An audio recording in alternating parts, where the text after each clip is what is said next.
kei te haere ki te whakataetae-a-motu mo te Ki-o-Rahi arā ko Toarahi. Ko Waihora me Te Ūpoko o Te Ika e tuki ana mo te taitara o te wāhanga kei raro I te kauma I watau. So they've been at the top of the table for a long time, but ever since we've started climbing the ranks, we're right on them. Pressure was there, hustle was there, it was what makes the final.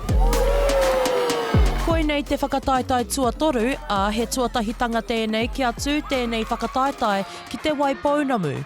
Neke atu I te toru te kau o ngā kapa I tai atu.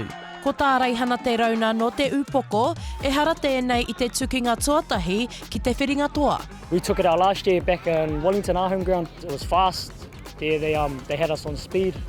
No te hawhe tuatahi I puta te rai a Waihora, I riro I a rātou te kaupiro, a ko taila hira tētahi I hāpai ake I tōna tīma.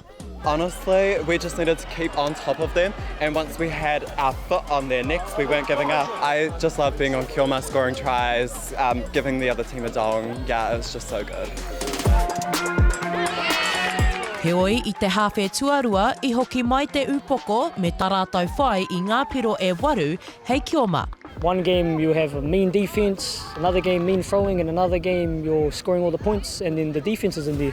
But that game, I think it was half-half.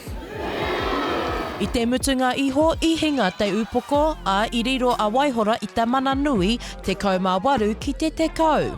Koinei te toa tuatahi o te Waipounamu ki te whakataetae. I think we were meant to start like that. We weren't on the right page, and that's something for us to look forward to next time, is getting on the same page straight away. I'm honestly on top of the world because we won! I am just nothing can be better right now. We've worked so hard for the past 3 years and we've finally got it. Shakayla Andrews-Alapaki, Tahu News.